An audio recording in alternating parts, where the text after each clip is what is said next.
안녕하세요. 저는 50대 여자입니다. 어릴 때 제 꿈은 가수였어요. 우리 집은 할아버지 때부터 엄청난 부잣집이었는데 할아버지가 60년대에 시멘트 회사를 운영하셨거든요. 한마디로 돈을 긁어모으셨다고 하더라고요. 제가 70년생인데 할아버지는 제가 태어나기 전에 이미 돌아가셨고 제가 태어났을 땐 이미 아빠가 회장직을 맡고 있었습니다. 아빠는 술에 취해서 들어오는 날이면 저를 깨워서 노래를 시켰어요. 아유, 누구 딸이 이렇게 노래를 잘해? 아빠가 상 줘야겠다. 아빠는 술만 취하면 제가 좋아하는 인형이나 간식을 사왔는데 꼭 저를 깨워서 노래를 부르게 한 뒤 선물이라며 주시곤 했습니다. 우리 딸은 커서 뭐가 될 거야?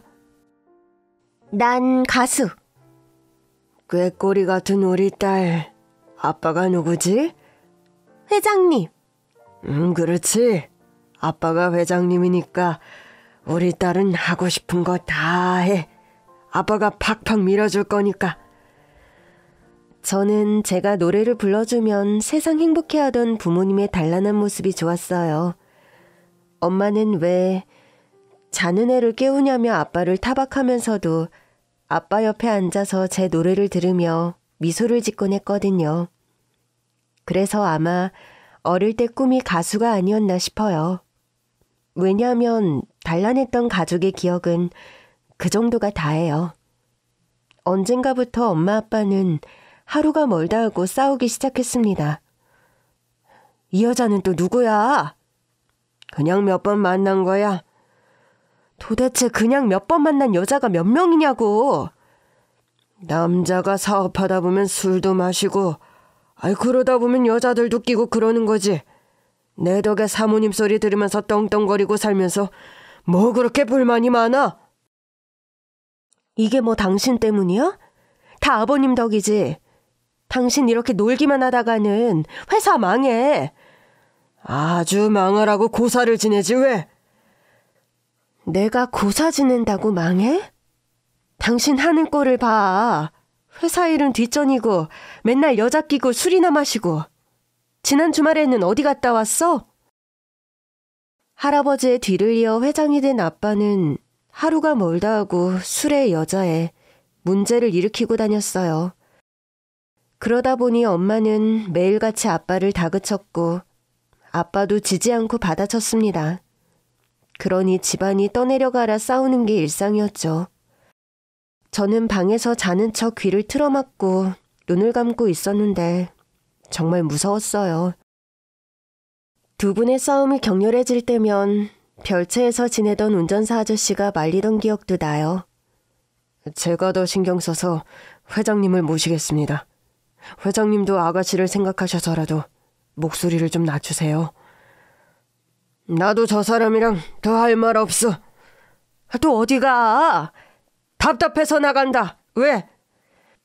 그렇게 아빠가 집을 나가버리면 엄마는 운전사 아저씨에게 질문을 퍼부었어요. 저 사람 주말에는 어디 다녀왔어요? 회장님 동선은 제가 함부로 언급할 수 있는 게 아니라서요. 요즘 들어 계속 주말마다 어딜 가는 건지. 호텔 같은 데 가요? 여자분을 만나는 건 아닙니다. 그래요? 예. 엄마는 늘 얼굴에 그늘이 있었어요.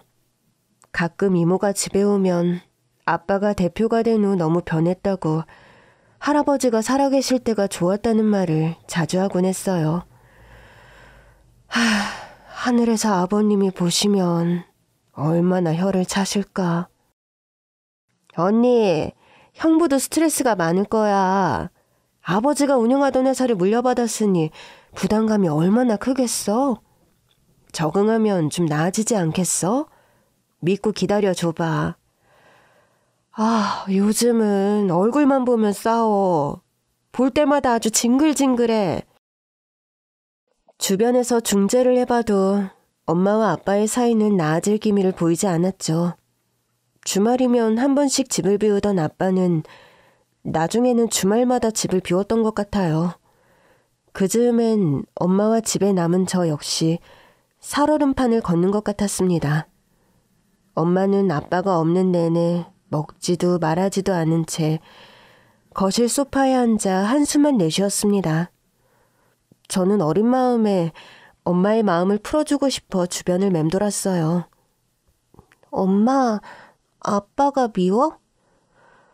엄마가 아직도 아빠한테 기대를 하나 봐.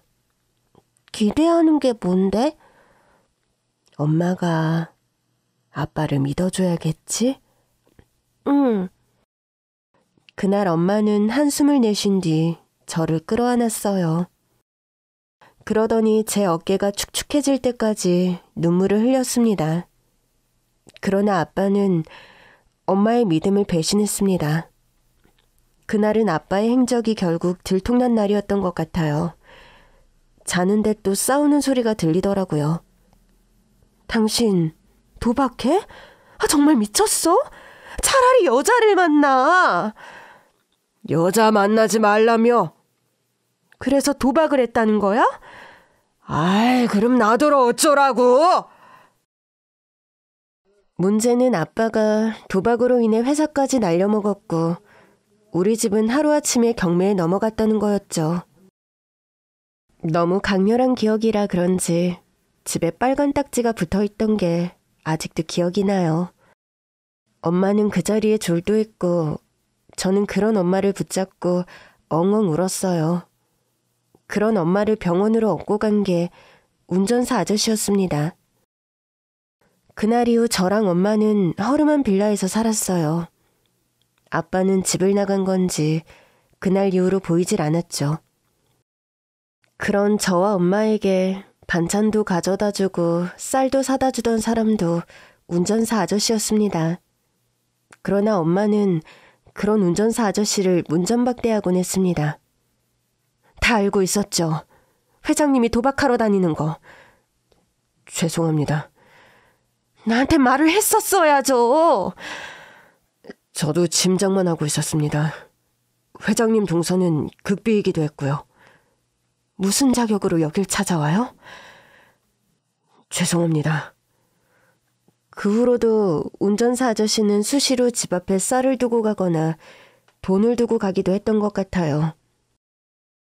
엄마는 하루가 다르게 기력을 잃어갔어요. 그러다 결국 병을 얻어 병원에 입원하게 됐죠. 엄마의 병명은 암이었는데 어릴 때라 암이 뭔지 잘 몰랐어요. 엄마가 빼빼 마른 모습으로 겨우 숨만 쉬는 모습을 보면서도 제 곁을 떠날 거라고는 상상도 하지 못했습니다. 저렇게 아프다가 다시 일어나겠지. 엄마는 영원히 내 옆에 있겠지. 하고 막연하게 생각했던 것 같아요. 엄마는 제가 7살 때 돌아가셨고 저는 혼자가 됐습니다. 이후로도 아빠를 본 적은 없어요. 엄마의 장례식장에서 친척들이 저를 놓고 의논하던 소리가 기억나요. 저는 잠들었었던 것 같은데 누가 데려갈 거냐, 나는 어렵다. 다 어렵다고 하면 어떡하냐. 그런 말들이 오가더라고요. 그때 귀에 익은 목소리가 들렸습니다. 일단 제가 모시고 가겠습니다. 잠에서 깼을 때 저는 운전사 아저씨 집에 있었습니다. 아저씨는 저에게 맛있는 간장 달걀밥도 만들어주고 유치원도 보내주었어요. 그러다 이모가 저를 찾아왔죠. 이모는 그즘 외국 생활을 마치고 아예 한국으로 들어왔는데 그때부터 이모네 집에서 살았어요. 그 후로도 가끔 운전사 아저씨가 선물을 사다 주거나 간식을 사왔던 것도 같은데 언젠가부터는 연락이 툭 끊기고 말았죠. 이모네 집에서의 생활은 순탄치 않았습니다. 물론 이모는 저를 안쓰러워했고 많이 아껴줬어요. 그러나 이모가 없을 때면 이모의 아들, 딸들이 저를 가만두지 않았어요. 오늘 저녁은 돈가스래. 우와, 맛있겠다. 넌 먹지 마. 왜? 배 아프다고 해. 넌 우리 집에 얹혀 살면서 맛있는 것까지 먹으려고 하니? 이모의 아들, 딸들은 모두 저보다 언니 오빠들이었어요. 툭 하면 저에게 눈치를 주는 건 기본이었고 제가 하지도 않은 일을 했다고 고에 바치기도 했습니다. 아빠, 얘가 내 노트를 허락도 없이 훔쳐갔어. 아니에요. 저 그런 적 없어요. 조카 딸이라고 예뻐해줬더니 물건을 훔쳐? 우리가 널 그렇게 키운 걸 알면 처형이 얼마나 슬퍼하시겠니? 가장 큰 문제는 이모부였습니다. 이모부는 사촌 언니 오빠들의 말을 고지곳대로 믿는 척 저를 괴롭혔는데 회초리를 드는 것은 기본, 더 심할 때는 집 밖에 나가서 수시간을 서 있게 했습니다. 한 번은 겨울이었는데 맨발로 밖에 나가 서 있었다가 발끝이 동상에 걸릴 뻔한 적도 있었죠. 이런 일은 이모가 없을 때마다 일어났고 저는 철저히 입단속을 당했어요. 이모는 날이 갈수록 시무룩해지는 저를 안쓰러워했지만 상황을 눈치채진 못했습니다.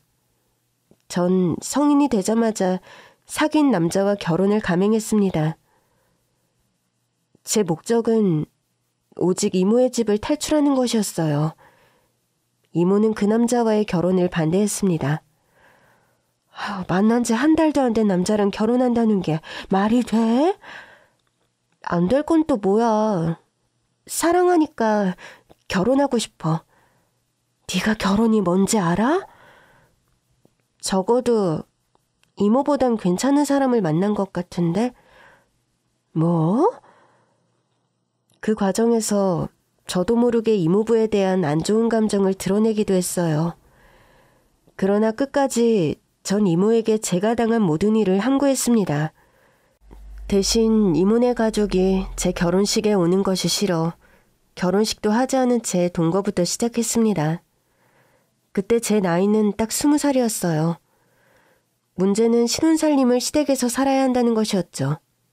시어머니는 부모도 경제적 능력도 없는 저를 처음부터 못마땅해 하셨습니다.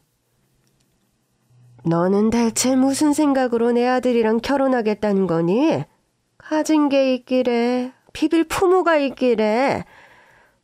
사랑하니까요. 이제라도 네 집으로 돌아가. 아직 혼인신고도 안 했잖아. 그러나 전 못된 시어머니보다 나쁜 이모네 식구들이 더 싫었어요. 저 임신했어요. 뭐? 그럼 여기서 살아도 되죠? 너 진짜니? 아휴, 환장하겠네. 아휴.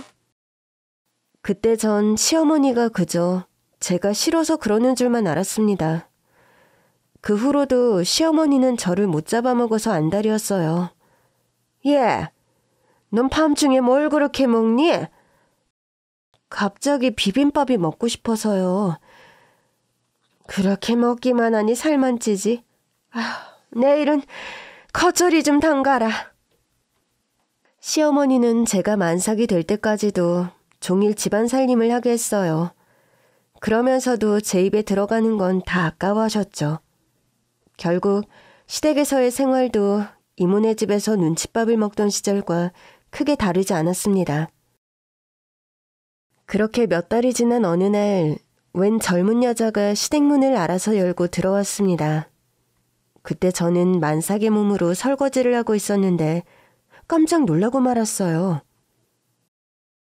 누구세요? 그쪽이야말로 누구예요? 이 집에 남자가 하나일 텐데 임신을 했네?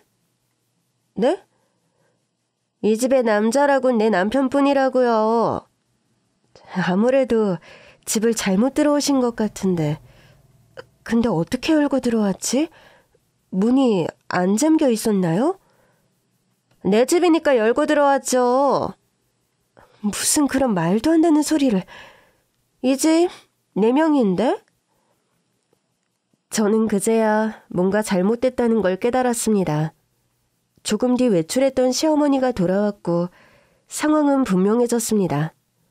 아이고, 우리 며느리 왔니? 지방에서 일하느라 고생 많았지? 어머니, 대체 이게 무슨 일이에요? 일하는 아줌마인가? 아휴, 네 남편이 사고를 좀 쳤어. 설마 그럼 저 여자 뱃속에 든 애가 네가 불임이잖아.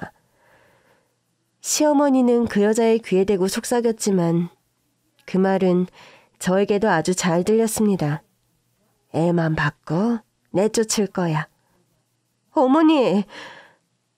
어머, 애 떨어지겠다. 나 귀 안 먹었거든? 대체 이게 다 뭐예요? 저 여자가 우리 오빠 와이프라는 거예요? 니네 오빠는 무슨 내 남편이거든? 저는 그제야 제가 못마땅해 남자친구와 혼인신고도 안 시켜주면서 동거만 허락한 시어머니의 계획을 알게 됐습니다. 남자친구는 사실 기혼자였고 저는 그에게 속아 그의 아이를 갖고만 것이었죠. 그러나 그 사실을 알고도 저는 갈 곳이 없었습니다. 불편한 동거는 한동안 계속됐어요. 남자친구는 제가 보는 앞에서도 당당히 아내를 여보라고 부르더군요. 저는 남자친구와 같이 쓰던 방에서 쫓겨났고 시어머니와 한 방에서 지내야 했습니다. 시어머니는 그런 저를 비웃었어요. 너는 이 꼴을 알고도 이 집에 있고 싶니? 저는 아무 대답도 못했습니다. 제 처지가 한심하다는 걸 알면서도 이모에게조차 연락할 수 없었어요. 그러다 진통이 시작됐죠. 결국 저는 건강한 아들을 낳았어요. 그러나 제 아기를 품에 안은 건 남편의 아내였습니다. 그제야 정신이 번쩍 들더라고요. 이러다 내 아들을 뺏기겠구나 싶어서 한밤중에 제 아이를 안고 병원을 탈출했습니다. 돈 한 푼 없이 무작정 여관방으로 들어갔는데 배가 너무 고픈 거예요. 제가 환자복을 입은 채 아기를 안고 온 걸 본 여관 주인 아주머니가 이거라도 먹으라면서 컵라면을 주더라고요. 뭐라도 먹어야 젖이 나오지 않겠냐면서요. 저는 여관방 안에 있던 전기포트에 물을 끓이기 시작했고 컵라면 스프를 뜯었습니다. 그런데 그때 누군가 여관방 문을 거칠게 두드리더라고요. 누구세요? 당장 문 안 열어? 그 순간 너무 놀라 뒷걸음질을 치다가 그만 펄펄 끓는 전기포트의 물을 아들 쪽으로 쏟고 말았습니다. 아기는 자지러지게 울기 시작했고 결국 전 여관 방문을 열 수밖에 없었어요. 문을 열었더니 남자친구랑 시어머니가 저를 죽일 듯이 노려보더라고요. 네가 무슨 돈이 있어서 애를 키우겠다는 거야? 데려가서 굶겨 죽일 심산이야? 대체 애한테 무슨 짓을 한 거야? 어깨에 화상 입은 것 같은데? 시어머니와 남자친구는 아기를 안고 병원으로 달려갔고 뒤늦게 알았습니다. 여관 주인 아주머니가 제가 입은 환자복에 쓰인 병원명을 보고 병원으로 연락을 했더라고요. 딱 봐도 돈 한 푼 없어 보이는 여자가 갓난쟁이를 안고 오니까 애를 납치라도 한 줄 알았던 건지 결국 전 붙잡혔고 아기도 빼앗기고 말았죠. 다음 날 저는 시어머니에게서 300만 원을 받았습니다. 애는 우리가 잘 키울 테니까 새 출발해. 어릴 때 좋은 경험했다 생각하고 남자 잘 만나. 당장 돈 한 푼 없었던 저는 그 돈을 안 받을 수 없었어요. 남자친구는 끝내 미안하다는 말 한마디도 하지 않은 채 자기 부인을 졸졸 따라가더라고요. 그 후 제 아들이 너무 보고 싶어서 그 집에 여러 번 찾아갔지만 한 번도 문을 열어준 적은 없었습니다. 나중에는 아예 이사를 가버렸더라고요.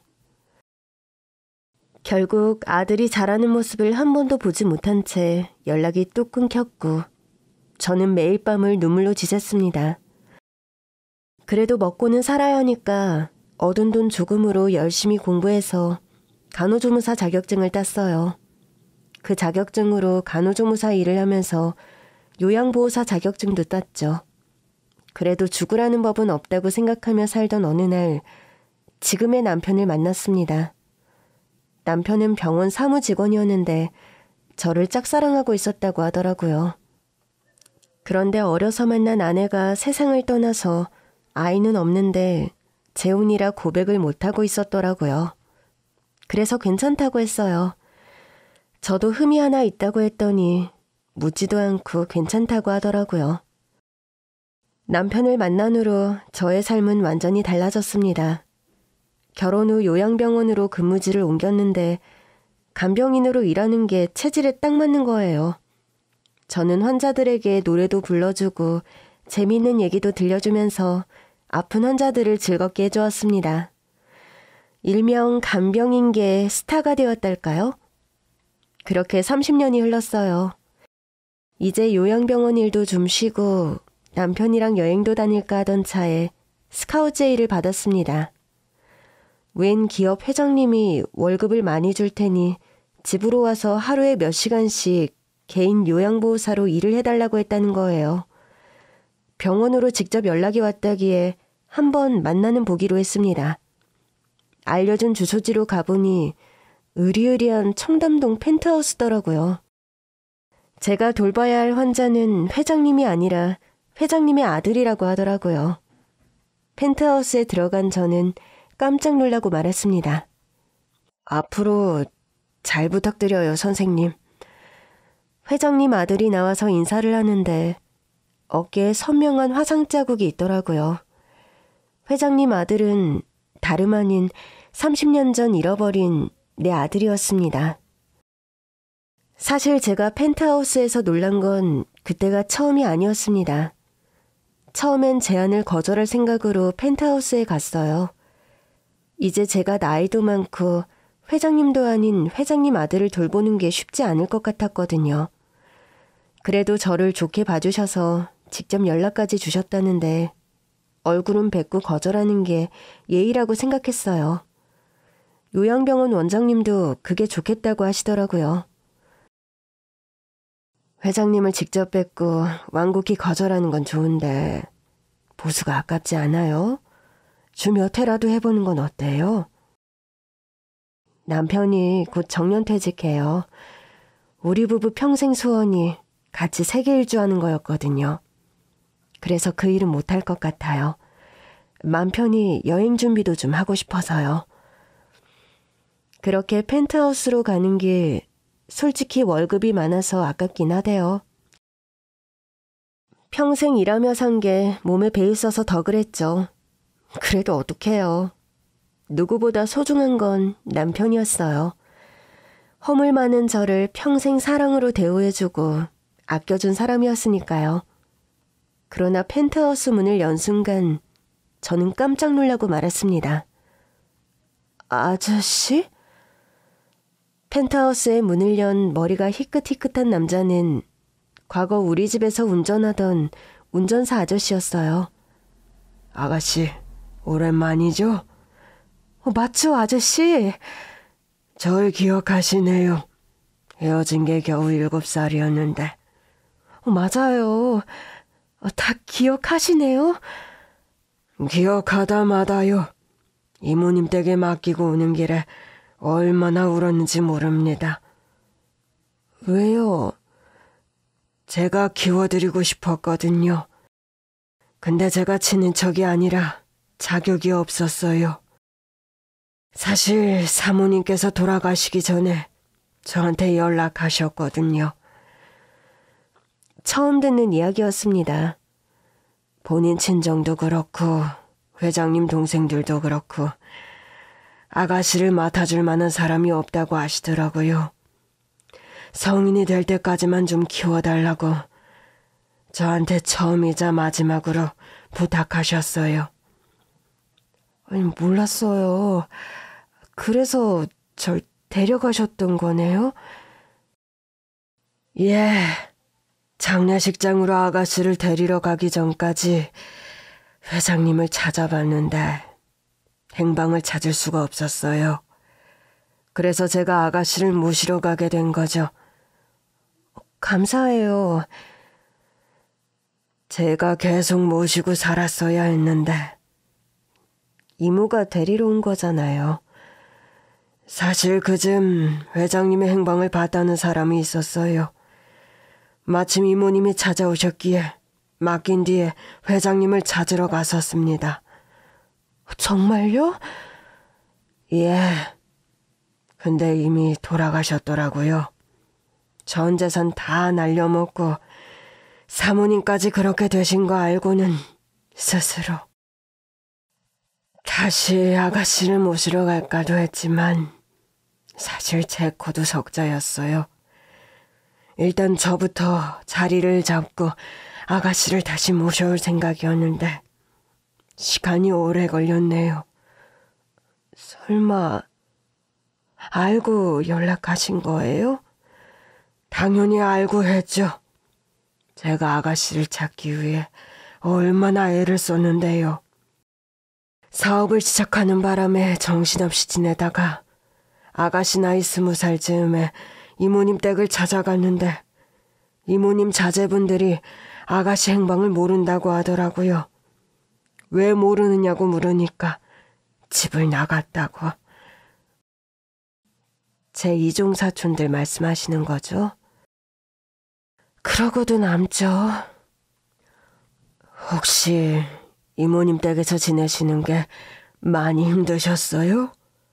그래서 집을 나가신 거예요? 저는 애틋해하는 운전기사 아저씨를 생각하면 그렇다고 해야 한다고 생각하면서도 지난 세월이 서러워서 고개가 안 끄덕여지더라고요. 힘들었어요. 이모는 안 그랬는데 다른 식구들이. 그 집을 탈출하고 싶어서 무모한 짓도 했었어요. 그러나 차마 아들을 낳았었다는 말은 할 수 없었습니다. 실은 지난 30년간 겨우 잠잠해진 마음이었거든요. 그런데 아들 생각을 하는 순간 펄펄 끓는 물에 데어 자지러지게 울던 아들의 울음소리가 생생하게 생각나더라고요. 저는 울지 않기 위해 화제를 돌렸습니다. 그래도 아저씨가 이렇게 성공하신 거 보니까 너무 기뻐요. 저도 이제라도 아가씨를 찾게 돼서 기쁩니다. 어떻게 찾으신 거예요? 이모님 댁에서 집 나가셨다는 말을 듣고 한동안은 또 사업을 키우느라 바빴어요. 그러다 아들을 만났죠. 아들까지 키우다 보니 세월이 더 정신없이 흘렀는데 어느 날 아는 회장님이 수술을 받고 요양병원에 입원해 있다는 걸 알게 됐어요. 친한 회장이라 병문안을 하려고 갔는데 거기 아가씨가 계시더라고요. 그게 언제예요? 얼마 안 됐어요. 제가 더 일찍 알았으면 더 일찍 연락을 드렸겠죠. 물어보니까 제 친구가 아가씨 칭찬을 너무 많이 하는 겁니다. 아픈 환자들한테 노래도 불러주고 재밌는 얘기도 어찌나 잘 들려주는지 사람이 너무 괜찮다고요. 그래서 멀리 있는 모습을 보는데 웃는 모습이 어릴 때랑 똑같은 겁니다. 조용히 알아보니 이름도 같고 나이도 딱 70년생이더라고요. 드디어 찾았구나 싶었죠. 아저씨가 저를 그렇게 찾고 있었을 줄은 꿈에도 몰랐어요. 요양병원에서 보고선 밝아 보이셔서 힘들게 사신 줄 몰랐습니다. 남편 만나고 많이 밝아졌어요. 가끔은 내가 이렇게 행복해도 되나 싶다가도 나를 사랑해주는 남편을 생각해서 씩씩하게 살기로 했거든요. 잘하셨어요. 그러셔야죠. 근데 어떡하죠? 제가 나이도 많고 남편이랑 여행도 다닐 계획이라 실은 요양보호사 일을 그만둘 생각이었거든요. 혹시 어디가 안 좋으신 건 아니고요? 아저씨나 걱정하세요. 그래도 아저씨는 정정해 보이시네요. 근데 어쩌다 아드님이 원래도 몸이 약했던 앤데 얼마 전에 인공판막체 수술을 받았거든요. 애가 요양이 필요한데 좀 예민한 편이라 집에서 요양을 시키고 싶어서요. 제가 아는 분 중에 잘하시는 분들로 소개해드려도 될까요? 아유, 그럼요. 아가씨가 소개해 주시면 저야 100% 믿고 맡길 수 있죠. 그럼 아내분은 사실 제 아들은 입양한 아이예요. 결혼하신 게 아니에요? 바쁘게 살다 보니 못했습니다. 결혼하기도 전에 우리 아들을 만나기도 했고요. 보육원에서 만나신 거예요? 그게 길에 버려져 있었어요. 네? 정말요? 예, 애가 발견했을 때부터 상태가 좋지 않아서 어릴 때부터 자주 병원 신세를 졌었죠. 세상에, 실례가 안 된다면 제가 좀 만나봐도 될까요? 그럼요. 안 그래도 소개하려던 참이었어요. 제가 방으로 갈게요. 그러시겠어요? 애가 약 먹고 잠든 지 얼마 안 됐는데 일어났는지 모르겠네요. 저는 아저씨를 따라 아들의 방으로 향했고 아들의 방도 으리으리하게 크더라고요. 문을 열었을 때 아들이 옷을 갈아입고 있었습니다. 깜짝 놀란 것도 잠시 저는 아저씨 아들의 어깨에 있는 선명한 화상 자국을 보고 말았죠. 아저씨의 아들은 급히 티셔츠를 입더니 저를 보면서 환하게 웃었습니다. 아빠, 그분이신 거죠? 저 돌봐주신다던. 그게 그렇긴 한데. 앞으로 잘 부탁드려요, 선생님. 그러나 전 조금 전에 본 아저씨 아들의 화상 자국만 눈에 아른거렸습니다. 저도 모르게 아들에게 다가가 물었어요. 어깨에 그거 화상 자국 맞아요? 언제부터 생긴 거예요? 네, 맞아요. 아빠가 저 발견했을 때부터 있었다고 해서. 언제 생긴 건지는 잘 모르겠어요. 처음 발견했을 때 애 어깨에 흉측한 화상 자국이 있더라고요. 병원에 데리고 갔더니 치료도 안 하고 그냥 방치한 것 같다고 하더라고요. 그때도 병원에서 치료가 너무 늦어서 커서도 흉터가 남을 거라고 하더니 안 없어지더라고요. 제가 아들한테 흉터 없애는 수술을 받자고 했는데 애가 싫다고 그러네요. 아빠한텐 미안하지만 제 어깨 흉터가 좀 독특하잖아요. 엄마가 절 찾을 때 도움이 될 거라고 생각했어요. 엄마가 잃어버린 거예요? 솔직히 기억이 잘 안 나요. 엄마가 잠깐 기다리고 있으라고 했던 것 같은데 너무 어릴 때라 제가 결국 못 기다리고 움직인 건지 엄마가 안 온 건지는 잘 모르겠어요. 운전사 아저씨는 한숨을 내쉬었습니다. 어릴 때 화상 치료 안 해준 것만 봐도 어떤 부모인지 알 것 같아서 포기하라고 하는데도 애가 유전자 등록까지 해놓고 생모를 기다리더라고요. 내가 너무 늙은 아빠라서 싫어? 아빠, 그런 거 아닌 거 알잖아. 난 그냥 진실이 궁금한 거야. 누가 뭐래도 내 아빠는 지금 내 앞에 있는 우리 아빠지. 아저씨와 그 아들이 다정하게 대화를 하는데 제 생각은 오직 하나였습니다. 유전자 등록을 했다고요? 네, 꽤 오래전에 했는데 아직도 연락이 없어요. 저는 그날에서야 오래전 잃어버린 아들을 찾기 위해 유전자 등록을 할 수 있다는 것을 알게 됐습니다. 그날 저는 아저씨의 집에서 나오자마자 유전자 등록을 했어요. 그러면서도 아저씨 집에 있는 그 아들의 어깨가 자꾸만 눈에 아른거렸습니다. 집에 돌아와서도 제가 멍하게 있으니까 남편이 묻더라고요. 당신 오늘따라 왜 그래? 병원 관두려니까 아쉬워서 그래? 나 때문에 무리해서 그럴 필요 없어. 여행이야 좀 더 있다가 가도 되고. 여보, 오래전에 한 말 기억나?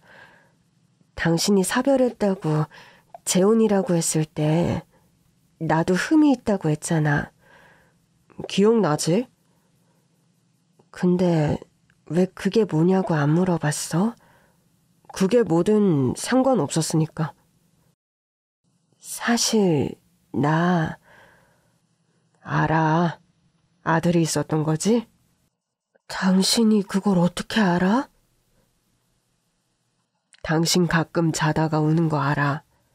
그러면서 아들을 얼마나 애타게 찾는데 30년을 같이 살고도 어떻게 모르겠어? 특히 당신 늘 같은 달 같은 날에 유독 우울해하잖아. 그날이 아들 생일인가 싶더라고. 남편은 제 생각보다 저에 대해 잘 알고 있었습니다. 저는 너무 놀라서 한동안 말을 잇지 못했어요. 남편이 저를 가만히 보더니 묻더라고요. 혹시 찾았어? 아저씨가 입양했다는 아들이 있는데 어깨에 화상 자국이 마음에 걸려. 어릴 때 내가 낸 것 같아서 일단 내 유전자 등록부터 해놨어. 그건 등록하고 어쩌고 하면 시간이 좀 걸릴 텐데. 그래도 어떡해. 무턱대고 유전자 검사하자고 할 순 없잖아.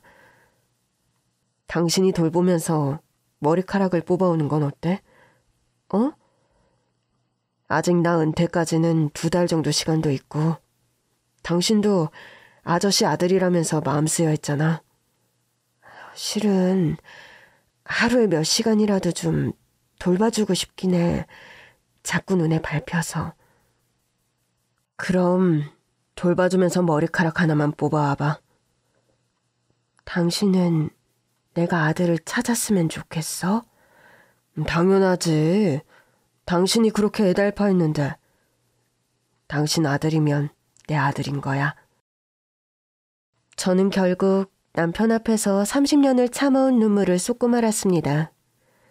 남편이 모를 거라고 착각했던 제가 한심하더라고요.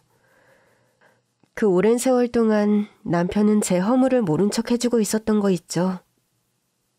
그렇게 일주일이 지났습니다.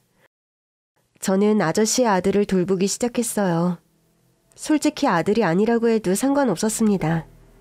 남편의 정년퇴직 전까지라도 아저씨의 아들을 돌봐주는 거로 저를 돌봐주었던 아저씨에게 은혜를 갚고 싶었어요. 그 사이 저는 아저씨 아들의 머리카락을 뽑는 데 성공했고 남편이 유전자 검사를 맡긴 상태였습니다. 자, 숨 크게 들이쉬고 내쉬고. 저 잘했죠? 아주 잘했어요. 천천히 또 한번 해볼까요? 근데 저 힘들어요. 당연히 힘들지. 힘들어도 이 정도는 해도 괜찮아. 몸에 약한 부분일수록 더 많이 아껴주고 잘 사용하면 되는 거예요. 알겠죠? 선생님이 요즘 제 엔돌핀이에요. 엔돌핀? 네.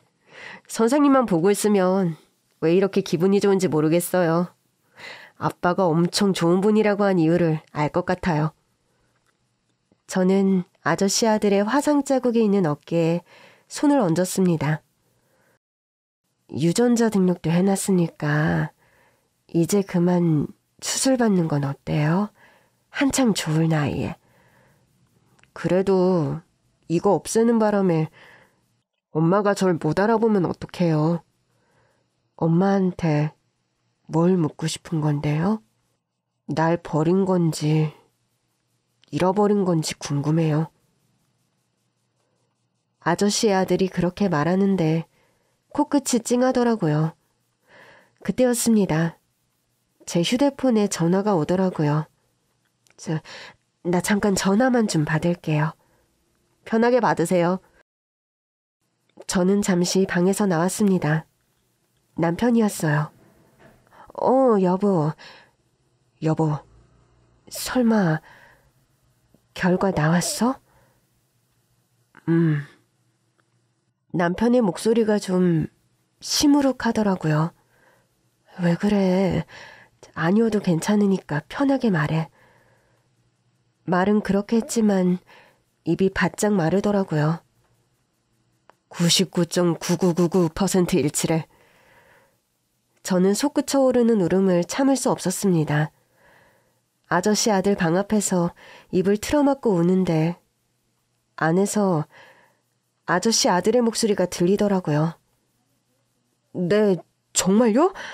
저랑 유전자가 일치하는 분이 있다고요? 그 순간 너무 놀라서인지 눈물도 쏙 들어가더라고요. 방문을 열고 들어가 보니 아들도 울고 있었습니다. 선생님, 엄마가 절 찾으려고 유전자 등록을 했나 봐요. 그럼 절 버린 게 아닌 거잖아요. 그렇죠? 저는 숨이 턱 막히더라고요. 아들은 깜짝 놀라 저를 붙들었습니다. 선생님, 괜찮으세요? 제가 엄마 찾았다고 해서 놀라신 거예요? 저는 주먹으로 제 가슴을 세게 두드렸습니다. 가슴이 터질 것만 같았거든요. 제가 제 가슴을 막 두드리니까 아들이 너무 놀라서 저를 말리더라고요. 선생님, 괜찮으세요? 119 부를까요? 저는 제 어깨를 감싼 아들의 손길을 느끼며 숨을 골랐습니다. 그리고 아들이 그토록 궁금해하던 답을 알려주었어요. 널 버린 게 아니야. 잃어버린 거야. 네? 엄마는 널 버린 적이 없어. 빼앗겼었어. 네가 보고 싶어서 엄청 울었어. 아들의 눈에도 눈물이 고이기 시작했습니다. 지금 무슨 말씀 하시는 거예요? 그때 제 휴대폰에 모르는 번호로 전화가 오더라고요. 액정을 본 아들이 놀란 눈으로 말했습니다. 이거 방금 전에 나한테 전화 온 번호인데? 나도 등록해놨었거든. 네? 아들은 저 대신 전화를 받았고 너무 놀란 듯 창백해진 얼굴로 수화기 너머 직원에게 물었습니다. 저 좀 전에 전화 받은 사람이에요. 혹시 이분이 제 엄마인가요? 어머, 두 분이 같이 계신 거예요?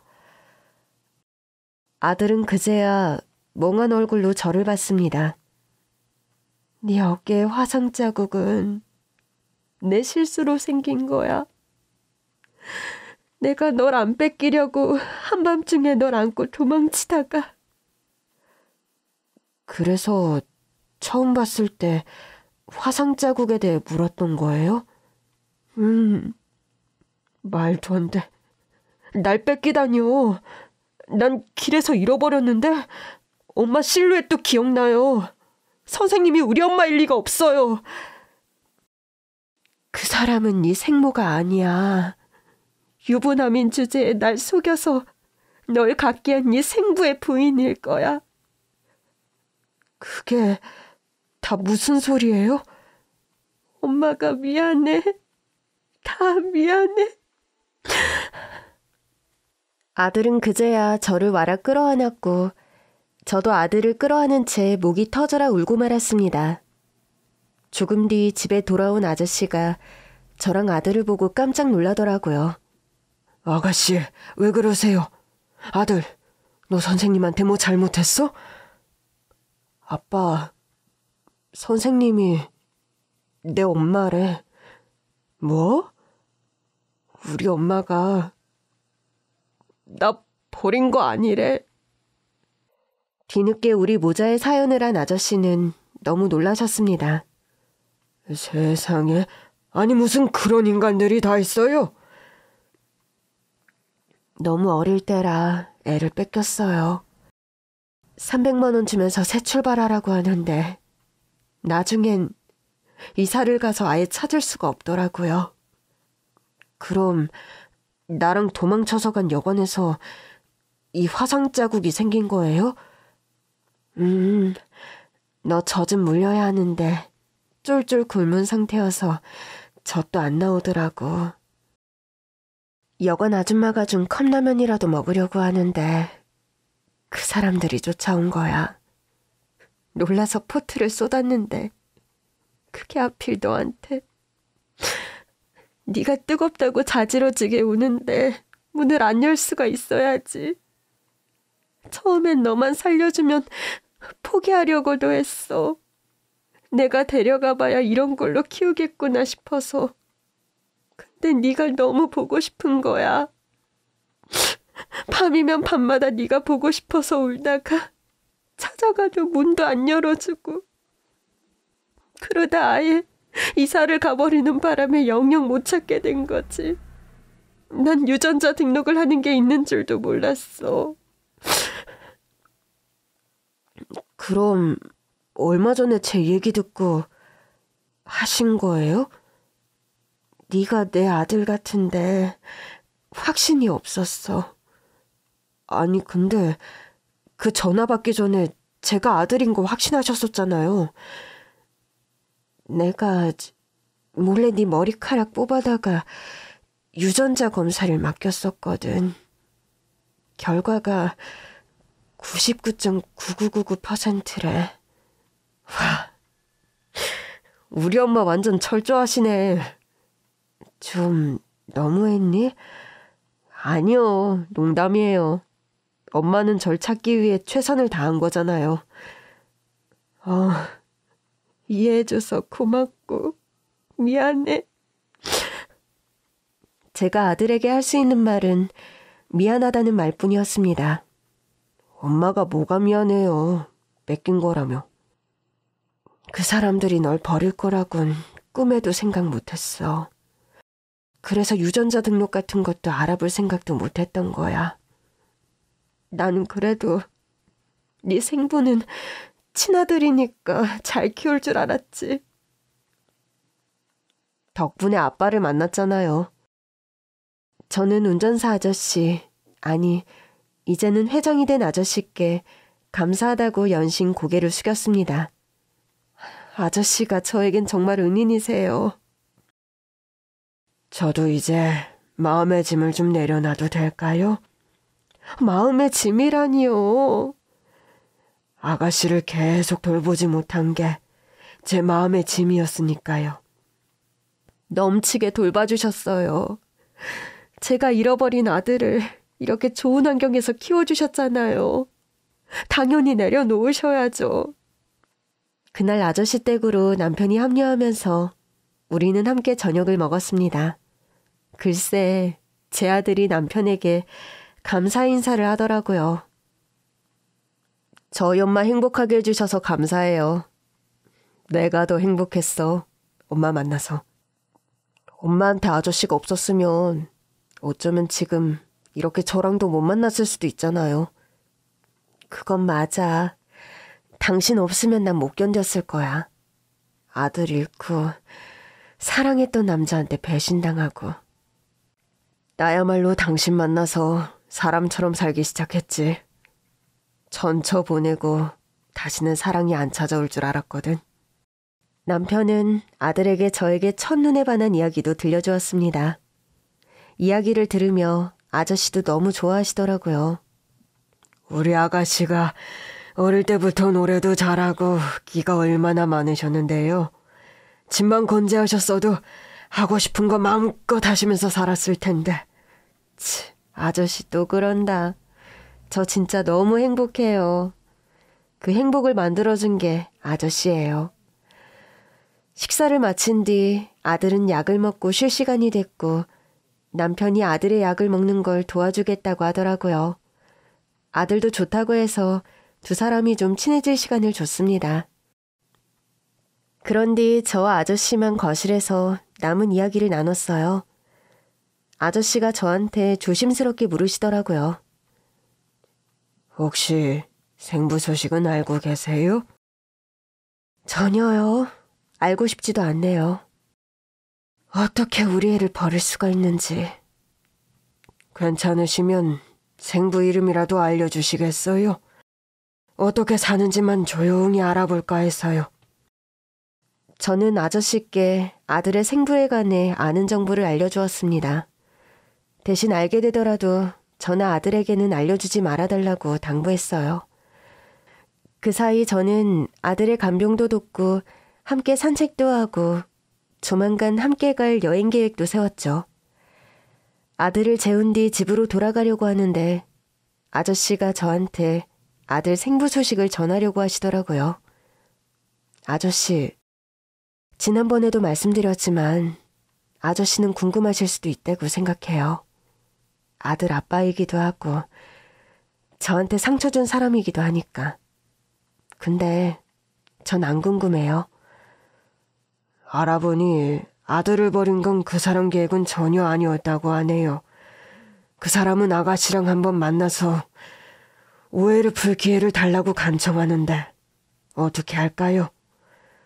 처음엔 당연히 싫다고 했죠. 그런데 남편에게 말했더니 남편이 오히려 용기를 주더라고요. 지난 상처를 털어낼 좋은 기회가 될 수도 있어. 일단 당신만 한번 만나보는 건 어때? 내가 밖에서 기다리고 있을게. 전 결국 아들 생부와 만나보기로 했어요. 약속 장소로 나갔더니 먼저 와서 기다리고 있더라고요. 오랜만에 봤는데도 여전히 가볍고 깐죽거리는 게 괜히 만났나 싶기도 했습니다. 오랜만이야. 그렇게 어리기만 했는데 많이 늙었네. 왜 보자고 한 거야? 오해는 풀자고. 애는 와이프가 잃어버렸어. 와이프가 임신에 성공했거든. 그런데 나 찾은 사람이 애 양부라던데. 네 남편이야? 회장이라던데. 나이도 좀 많고 재취로 들어간 건가? 아무래도 네가 흠이 좀 있었으니까. 그래도 잘 됐네. 부잣집에 시집도 가고. 뭐 눈에는 뭐만 보인다더니 그게 궁금해서 연락했어? 아니 뭐 애도 그 집에서 잘 큰 것 같더만. 어떻게 찾았어? 당신은 찾을 생각도 안 했던데? 유전자 등록도 안 했던 것 같고. 뭐 나도 애가 있고 하니까. 우리 아들은 네 애가 아니고? 그래도 우리 와이프가 잃어버린 덕에 네가 찾은 거잖아. 애도 좋은 환경에서 컸고. 그러면 보상도 좀 해주고 그래야 하는 거 아닌가? 솔직하게 말해봐. 그럼 보상해주게? 당신 와이프가 잃어버린 거야? 버린 거야? 그게 뭐 그 사람이 뒤늦게 임신을 하는 바람에 예민했었나 봐. 그래서 홧김에 버린 거지 뭐. 지금 그걸 말이라고 하니? 그 뒤에 찾으려고는 했고? 어디서 잃어버렸다는 걸 말을 안 해줘서 기억이 안 난다고 그러니까. 안 찾았다는 거네. 당신 어머니는?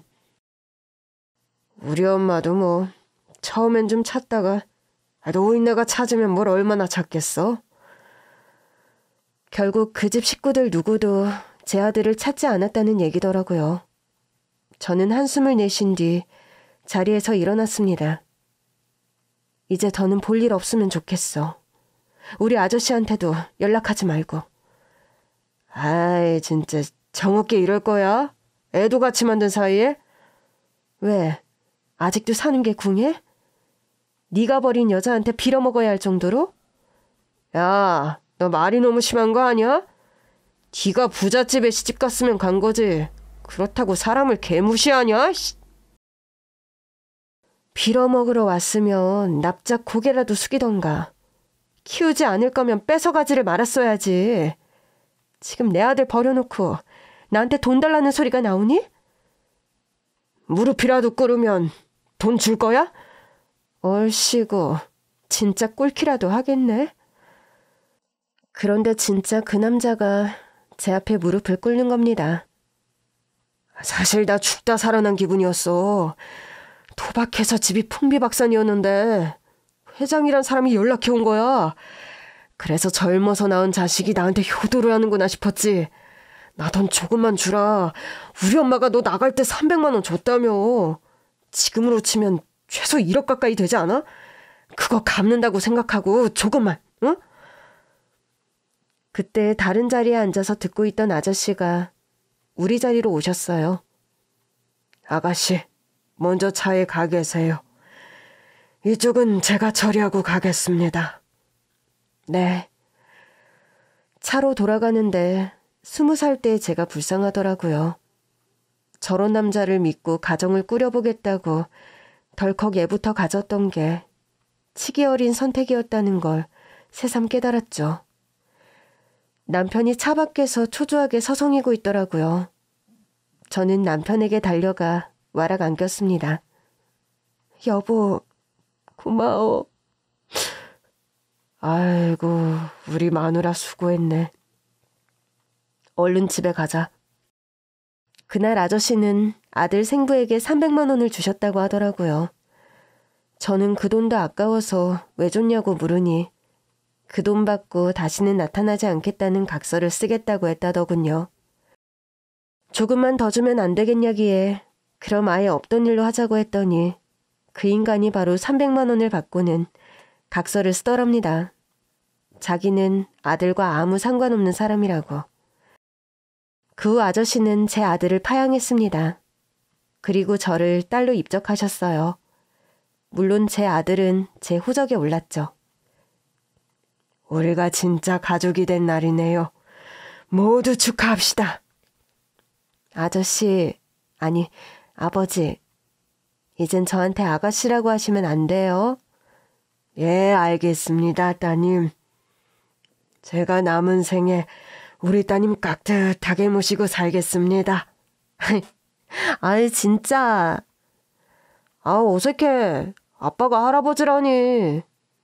그래도 이제라도 바로 잡을 건 잡아야지. 알았어요. 저도 적응하려고 노력해 볼게요. 그렇게 우리 네 식구는 비로소 진짜 가족이 됐습니다. 오랜 세월을 돌아 만났지만 마치 내내 함께 있었던 것처럼 편하더라고요. 피만 섞인다고 가족인가요? 이렇게 서로를 아끼고 사랑하는 게 진짜 가족이죠. 저랑 남편은 아버지 연세를 생각해서 합가했고 비로소 서로를 귀하게 생각하는 사람들끼리 하루하루를 아까워하며 살고 있어요. 남편은 정년퇴직했고 조만간 첫 가족여행을 갑니다. 다녀와서는 아들이 화상 자국을 지우는 수술도 받겠다고 하네요. 저는 요즘 우리가 함께 만들어갈 미래를 기대하며 신나게 여행 준비를 하고 있습니다.